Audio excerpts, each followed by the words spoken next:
ഞാൻ Sheena Thomas, speech therapist. നമ്മുടെ കുട്ടിയുടെ വളർച്ചയിൽ പല പാരൻസിനും ഉണ്ടാകുന്നൊരു സംശയമാണ്, നമ്മുടെ കുട്ടിക്ക് സ്പീച്ച് ഡിലേ ഉണ്ടോ, നമ്മൾ സ്പീച്ച് തെറപ്പിസ്റ്റിനെ കാണിക്കേണ്ടതുണ്ടോ, സ്പീച്ച് തെറപ്പി ട്രെയിനിങ് കൊടുക്കേണ്ടതുണ്ടോ എന്നിങ്ങനെ. അത് നമുക്ക് മനസ്സിലാവണം എന്നുണ്ടെങ്കിൽ നമ്മൾ ഒരു 2 വയസ്സ് വരെയുള്ള കുട്ടികളിൽ ഉണ്ടാവേണ്ട, അവർ അച്ചീവ് ചെയ്യേണ്ട ലെവൽ എന്തൊക്കെയാണ് എന്നുള്ളതാണ് ഇന്ന് നമ്മളിവിടെ ഡിസ്കസ് ചെയ്യുന്നത്. പലപ്പോഴും നമ്മളുടെ അടുത്ത് പാരൻസ് വരുമ്പോൾ പറയുന്നൊരു കാര്യം എന്ന് പറഞ്ഞാൽ, കുട്ടിക്ക് സ്പീച്ച് ഇല്ല എന്നതാണ് അവരുടെ ഒരു മെയിൻ കൺസേൺ ആയിട്ട് പറയാറുള്ളത്. ഇവിടെ സ്പീച്ചിലേക്ക് നമ്മൾ വരുന്നതിന് മുമ്പ് കുട്ടി അച്ചീവ് ചെയ്യേണ്ട വേറെ പല കാര്യങ്ങളുമുണ്ട്. ഇങ്ങനെ കുട്ടിയുടെ ഡെവലപ്മെൻറ്റിനകത്ത് 2 വയസ്സ് വരെയുള്ള ഒരു കുട്ടിയിൽ നിന്ന് നമുക്ക് പ്രതീക്ഷിക്കാവുന്ന എന്തൊക്കെയാണ്, അതിലെ പ്രധാനപ്പെട്ട 5 കാര്യങ്ങളാണ്, പാരൻസിന് ഈസി ആയിട്ട് നോട്ടീസ് ചെയ്യാൻ പറ്റുന്ന 5 കാര്യങ്ങളാണ് ഞാൻ ഇന്നിവിടെ ഡിസ്കസ് ചെയ്യുന്നത്. ആദ്യത്തെയാണ് ഐ കോണ്ടാക്റ്റ്. ഐ കോണ്ടാക്റ്റ് എന്ന് പറഞ്ഞാൽ നമ്മൾ കുട്ടിയുടെ മുഖത്ത് നോക്കുമ്പോൾ കുട്ടിക്ക് നമ്മളെ നോക്കാനായിട്ട് പറ്റുക എന്നുള്ളതാണ്. ഇവിടെ കുട്ടികളിൽ ഒരു 2 മാസമൊക്കെ ആകുമ്പോഴത്തേക്കും ഐ കോണ്ടാക്റ്റ് ഇങ്ങനെ ഡെവലപ്പായി വരുന്നു. അത് പ്രോഗ്രസ് ചെയ്ത് ഒരു 6 മാസമൊക്കെ ആകുമ്പോൾ നമ്മൾ കുട്ടിയുടെ മുഖത്ത് നോക്കി കളിപ്പിക്കുമ്പോഴൊക്കെ, ഒളിച്ചേ കണ്ടേ, അതുപോലെ നമ്മൾ വർത്തമാനം പറയുമ്പോൾ, നമ്മൾ പാട്ട് പാടിക്കൊടുക്കുമ്പോഴൊക്കെ നമുക്ക് ഈ ഒരു ഐ കോണ്ടാക്റ്റ് തരാനായിട്ട് നമ്മുടെ കുട്ടിക്ക് ബുദ്ധിമുട്ട് ഉണ്ടെന്നുണ്ടെങ്കിൽ നമ്മളത് ശ്രദ്ധിക്കേണ്ടതാണ്. രണ്ടാമതായി നമ്മൾ ശ്രദ്ധിക്കേണ്ടതാണ് name call response. Name call response എന്ന് പറഞ്ഞാൽ നമ്മൾ പേര് വിളിക്കുമ്പോൾ കുട്ടിക്ക് മനസ്സിലാവണം. കുട്ടികളിൽ ഈ ഒരു നെയിം കോൾ റെസ്പോൺസ് ഒരു 6 മാസമൊക്കെ ആകുമ്പോൾ തന്നെ കുട്ടികളിലത് തുടങ്ങുന്നു. എന്നിട്ടൊരു 10 മാസമൊക്കെ ആകുമ്പോഴത്തേക്ക് കുട്ടിക്ക് നമ്മൾ പേര് വിളിക്കുമ്പോൾ അത് കുട്ടിക്ക് തിരിഞ്ഞു നോക്കാൻ പറ്റണം. അതൊരു 1 ഇയർ ആയിട്ടും കുട്ടിക്ക് നമ്മൾ പേര് വിളിക്കുമ്പോൾ തിരിഞ്ഞു നോക്കാനായിട്ട് പറ്റുന്നില്ല എന്നുണ്ടെങ്കിൽ നമ്മളത് ശ്രദ്ധിക്കേണ്ട കാര്യമാണ്. മൂന്നാമതായിട്ട് നമ്മൾ നോക്കേണ്ടതാണ് ജോയിൻ്റ് അറ്റൻഷനും പോയിൻറ്റിങ്ങും. ജോയിൻ്റ് അറ്റൻഷൻ എന്ന് പറഞ്ഞാൽ നമ്മളൊരു സാധനം കുട്ടിയെ കാണിച്ചു കൊടുക്കുകയാണെങ്കിൽ ആ സ്ഥലത്തേക്ക് കുട്ടിക്ക് നമ്മൾ നോക്കുന്നത് പോലെ നോക്കാനായിട്ട് പറ്റണം. അതൊരു 9 മാസമൊക്കെ ആകുമ്പോൾ തന്നെ കുട്ടികളിൽ അത് ആയി വരുന്നു. ഇപ്പം ഞാൻ കാക്കയെ കാണിച്ചിട്ട് ദേ കാക്ക എന്ന് ഞാൻ പറയുകയാണെങ്കിൽ കുട്ടിക്ക് അങ്ങോട്ടേക്ക് നമ്മൾ നോക്കുന്ന സ്ഥലത്തേക്ക് നോക്കാൻ പറ്റണം. അത് കുട്ടികളിൽ ഇമ്പ്രൂവായി 1 വയസ്സൊക്കെ കഴിഞ്ഞ് ഞാൻ ദേ കാക്ക എന്ന് പറഞ്ഞ് ഞാൻ പോയിൻ്റ് ചെയ്യുമ്പോഴത്തേക്ക് കുട്ടിക്കും അതുപോലെ തന്നെ നമ്മൾ പോയിൻ്റ് ചെയ്യുന്ന പോലെ പോയിൻ്റ് ചെയ്യാനായിട്ടും പറ്റുന്നു. 1 വയസ്സൊക്കെ കഴിയുമ്പോഴത്തേക്ക് കാക്ക എവിടെ എന്ന് ഞാൻ ചോദിക്കുമ്പോൾ തന്നെ കുട്ടിക്ക് ആ കാക്കേനെ കാണിച്ചു തരാനായിട്ട് പറ്റുന്നു. പിന്നീട് ഒരു 1.5 വയസ്സൊക്കെ ആകുമ്പോഴത്തേക്ക് കുട്ടി ഈ കാക്കേനെ കണ്ടു കഴിഞ്ഞാൽ നമ്മൾ കാക്ക കാക്ക എന്ന് പറഞ്ഞ് കുട്ടി തനിയെ നമ്മളെ അത് കാണിച്ചു തരാനായിട്ട് തുടങ്ങുന്നു. ഇനി 4ാമത്തെ പോയിന്റിലേക്ക് നമുക്ക് വരാം. അതാണ് ഐഡൻറ്റിഫിക്കേഷൻ, അണ്ടർസ്റ്റാൻഡിങ് അല്ലെങ്കിൽ ഫോളോവിങ് ഇൻസ്ട്രക്ഷൻ എന്ന് പറയുന്നത്. ഇവിടെ ഒരു 9 മാസമൊക്കെ ആകുമ്പോഴത്തേക്കും കുട്ടികളെ വാക്കുകളൊക്കെ മനസ്സിലാക്കി തുടങ്ങുന്നു. നമുക്ക് കുട്ടിയുടെ സറൗണ്ടിങ്സിലുള്ള കാര്യങ്ങൾ, കുട്ടിയുമായിട്ട് ബന്ധപ്പെട്ട കാര്യങ്ങളായിരിക്കും കുട്ടി ആദ്യം മനസ്സിലാക്കുക. ഇപ്പോൾ ഷൂസ് എവിടെ, അതുപോലെ തന്നെ പാലെവിടെ, അതുപോലെ ബോഡി പാർട്സ്, കണ്ണെവിടെ, ഇങ്ങനെയുള്ള കാര്യങ്ങളൊക്കെ മനസ്സിലാക്കി തുടങ്ങുന്നു. അങ്ങനെ ഒരു 1 വയസ്സൊക്കെ കഴിയുമ്പോഴത്തേക്കും ഞാൻ ഈ പറഞ്ഞ പോലെ ഒരു 5-10 വാക്കുകളൊക്കെ കുട്ടിക്ക് മനസ്സിലായി തുടങ്ങും. അതുപോലെ തന്നെ നമ്മളിപ്പോൾ ടാറ്റ പറഞ്ഞേ, ഹൈഫൈ തന്നേ, ഇങ്ങനെയുള്ള സിമ്പിൾ ഇൻസ്ട്രക്ഷൻസും കുട്ടിക്ക് അത് ഫോളോ ചെയ്യാനായിട്ട് പറ്റും. പിന്നെ ഒരു 1.25 വയസ്സൊക്കെ ആകുമ്പോഴത്തേക്കും കുട്ടിക്ക് ഒരു 20 വാക്കുകളോളം മനസ്സിലായി തുടങ്ങും. ഇങ്ങനത്തെ കുട്ടിയായിട്ട് ബന്ധപ്പെട്ട വാക്കുകളൊക്കെ കുട്ടി മനസ്സിലാക്കി തുടങ്ങും. പിന്നീട് അതൊരു 1.5 വയസ്സൊക്കെ ആകുമ്പോഴത്തേക്കും അതിൻ്റെ നമ്പർ കൂടി കുട്ടിക്കൊരു 50 വാക്കുകളിലൊക്കെ കൂടുതൽ കുട്ടിക്ക് മനസ്സിലാവും. നമ്മൾ പിക്ചർ ബുക്കിലൊക്കെ ഇപ്പോൾ ഓരോ സാധനം കാറ് കാണിച്ചു തരൂ, ബോൾ കാണിച്ചു തരൂ എന്നൊക്കെ പറഞ്ഞാൽ കുട്ടിക്ക് അത് നമുക്ക് കാണിച്ചു തരാൻ പറ്റും.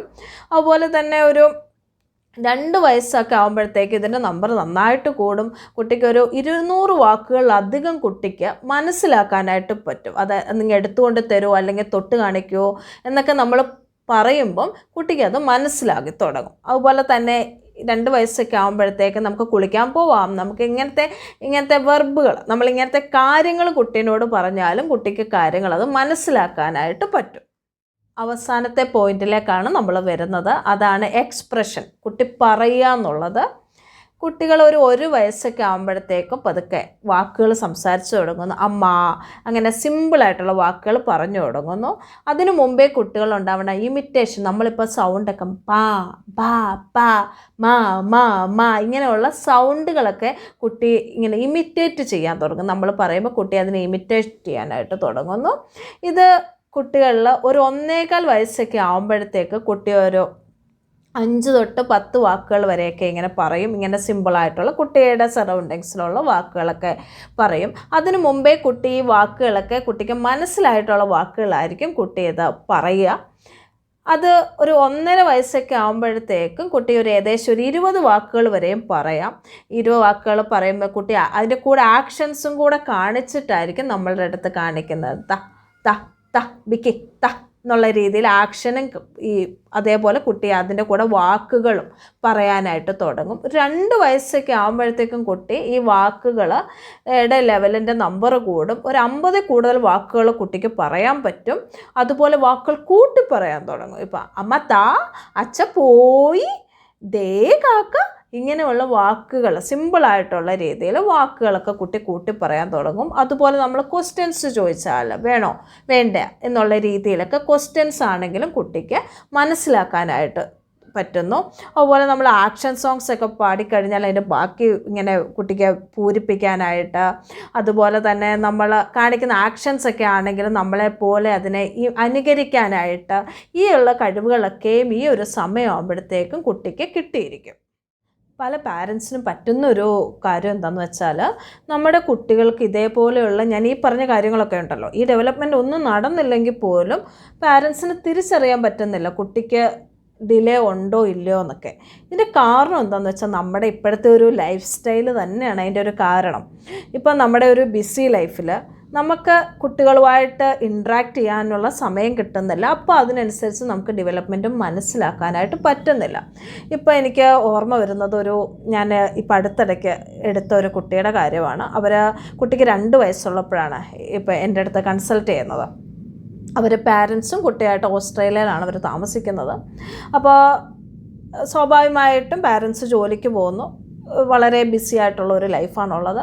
കുട്ടിക്കാണെങ്കിൽ 1 വയസ്സ് തൊട്ട് 6 മണിക്കൂറിൽ കൂടുതൽ കുട്ടി ഡെയിലി കാർട്ടൂണ്, റൈംസ് ഇതൊക്കെ ആയിട്ട് കുട്ടി കണ്ടിട്ടുമുണ്ട്. അപ്പം നമ്മൾ നോക്കുമ്പോൾ കുട്ടിക്ക് പ്രശ്നമുണ്ടെന്ന് ഇവർക്ക് തോന്നുന്നത് തന്നെ അവർക്ക് തോന്നിയിട്ടില്ലായിരുന്നു. അവർ 2 വയസ്സുള്ളപ്പോൾ നാട്ടിൽ കുട്ടിയായിട്ട് വന്നപ്പോൾ ഗ്രാൻഡ് പാരൻസിന് തോന്നി എന്തോ ഒരു പ്രശ്നമുണ്ടല്ലോ, കുട്ടി വേണ്ടുന്ന പോലെ സംസാരിക്കുന്നില്ലല്ലോ, ബാക്കി കാര്യങ്ങളൊന്നും ചെയ്യുന്നില്ലല്ലോ എന്ന് തോന്നിയപ്പോഴാണ് നമ്മളെ കൺസൾട്ട് ചെയ്യുന്നത്. അപ്പം നമ്മൾ നോക്കുമ്പോൾ കുട്ടിക്ക് ഐ കോണ്ടാക്റ്റ് നല്ല കുറവുണ്ട്, ജോയിൻ്റ് അറ്റൻഷൻ ഞാൻ പറഞ്ഞതില്ല, പോയിൻറ്റിങ് ഇല്ല, അതുപോലെ തന്നെ ഐഡൻറ്റിഫിക്കേഷൻ, അതായത് ഒരു വാക്ക് പോലും കുട്ടിക്ക് ശരിക്കും മനസ്സിലാവുന്നില്ല. പക്ഷേ നമ്മൾ നോക്കുമ്പോൾ കുട്ടി ആക്ഷൻ സോങ് പാടുന്നുണ്ട്. അതേപോലെ തന്നെ കുട്ടിയുടെ കാര്യങ്ങളൊക്കെ തനിയെ ചെയ്യുന്നുണ്ട്. ഫുഡ് കഴിക്കാനൊക്കെ ആണെങ്കിൽ നമ്മൾ ഈ നാട്ടിലൊരു 2 വയസ്സുള്ളൊരു കുട്ടിയുടെ അടുത്തൊന്നും എക്സ്പെക്റ്റ് ചെയ്യുന്ന രീതിയിലല്ല കുട്ടിയുടെ ഫുഡ് കഴിക്കുന്ന രീതിയൊക്കെ. നല്ലതായിട്ട് കുട്ടി എന്താ പറയുക, ഫോർക്കൊക്കെ ഉപയോഗിച്ച് കഴിക്കുന്നുണ്ട്, വളരെ ഡീസൻ്റായിട്ട് കാര്യങ്ങളൊക്കെ ചെയ്യുന്നുണ്ട്. അപ്പം ഇവിടെ എന്താ പ്രോബ്ലം എന്ന് വെച്ചാൽ, കുട്ടി ഇങ്ങനെയൊക്കെ കാര്യങ്ങൾ ചെയ്യുന്നത് കൊണ്ട് തന്നെ പാരൻസിനത് ശ്രദ്ധിക്കാതെ പോവുകയാണ്. കാരണം കുട്ടി തനിയെ കുട്ടിയുടെ കാര്യങ്ങളൊക്കെ ചെയ്യുന്നുണ്ടല്ലോ. അപ്പം നമുക്ക് ഈ പറഞ്ഞ കാര്യങ്ങളുണ്ടോ എന്നുള്ളത് ശ്രദ്ധിക്കാൻ പറ്റിയില്ല എന്നുള്ളതാണ് ഒരു കാര്യം. രണ്ടാമത്തെ കാര്യം എന്താണെന്ന് വെച്ചാൽ, ഒരു 2 വയസ്സുള്ളൊരു കുട്ടിയിൽ നിന്ന് പ്രതീക്ഷിക്കേണ്ടത് എന്തൊക്കെയാണെന്ന് അറിയുന്നില്ല. അവർക്ക് വേറെ കുട്ടികളില്ല. വേറെ കുട്ടികളെ ഇതേപോലെയുള്ള 2 വയസ്സൊക്കെ ഉള്ള കുട്ടികളെ വേറെ ഇവർ ശ്രദ്ധിക്കുന്നുമില്ല. അപ്പോൾ അതാണ് വേറൊരു കാര്യം. പിന്നെ ഏറ്റവും വലിയ കാര്യം എന്താ വെച്ചാൽ, കുട്ടി ഇങ്ങനെ ഇതിനകത്തെ പാട്ടുകളൊക്കെ ഇങ്ങനെ പാടുമ്പോൾ, അതുപോലെ ആക്ഷൻസൊക്കെ ഇങ്ങനെ കാണിക്കുമ്പോൾ വിചാരിക്കുന്നത് കുട്ടിക്ക് പാടുന്നുണ്ടല്ലോ, അപ്പോൾ കുട്ടിക്ക് അതൊരു സംസാരമായിട്ടാണ് പലരും കരുതുന്നത്. പക്ഷേ കുട്ടീനോട് നമ്മൾ ഇതെന്താ എന്ന് ചോദിച്ചാലോ, ഒരു സാധനം എടുത്തു തരാൻ പറഞ്ഞാലോ ഒന്നും കുട്ടിക്ക് മനസ്സിലാവുന്നില്ല. പിന്നെ അടുത്തൊരു കാര്യം എന്താ വെച്ചാൽ, കുട്ടിയുടെ മേലുള്ള ഡിമാൻഡ് വളരെ കുറവാണ്. നമ്മളിപ്പം ബിസി ലൈഫിൽ എന്താ ചെയ്യുക, രാവിലെ എഴുന്നേൽപ്പിക്കുന്നു, പല്ല് തേപ്പിക്കുന്നു, കുളിപ്പിക്കുന്നു, പുറത്ത് പോകണമെങ്കിൽ ഷൂസ് വരെ നമ്മൾ ഇട്ട് കൊടുക്കുന്നു, കൊണ്ടുപോവുകയാണ് ചെയ്യുന്നത്. ഇവിടെ കുട്ടീനോട് ആ ഷൂസിങ് എടുത്തതാ മോനെ, അല്ലെങ്കിൽ ആ പാൽക്കുപ്പിങ് എടുത്തതാ മോനെ എന്ന് പറഞ്ഞെങ്കിലേ കുട്ടിക്ക് എത്രമാത്രം ഈ വാക്കുകളൊക്കെ മനസ്സിലാവുന്നുണ്ട് എന്നുള്ളത് നമ്മൾ പാരൻസിന് മനസ്സിലാക്കാനായിട്ട് പറ്റത്തുള്ളൂ. അതുകൊണ്ട് തന്നെ ഇവിടെ നിങ്ങൾ ഞാൻ ഈ പറഞ്ഞ പോയിൻറ്റ്സുകൾ കുട്ടികളിൽ ഉണ്ടാവുന്നു എന്നുള്ളത് പ്രധാനമായിട്ടും നിങ്ങൾ ശ്രദ്ധിച്ചിരിക്കേണ്ട കാര്യമാണ്. ഇവിടെ ഇപ്പം നമ്മൾ ഡിസ്കസ് ചെയ്ത 5 കാര്യങ്ങൾ അത് ക്ലിയർ ആയിട്ട് എൻ്റെ സൈറ്റിൽ ഞാനത് കൊടുത്തിട്ടുണ്ട്.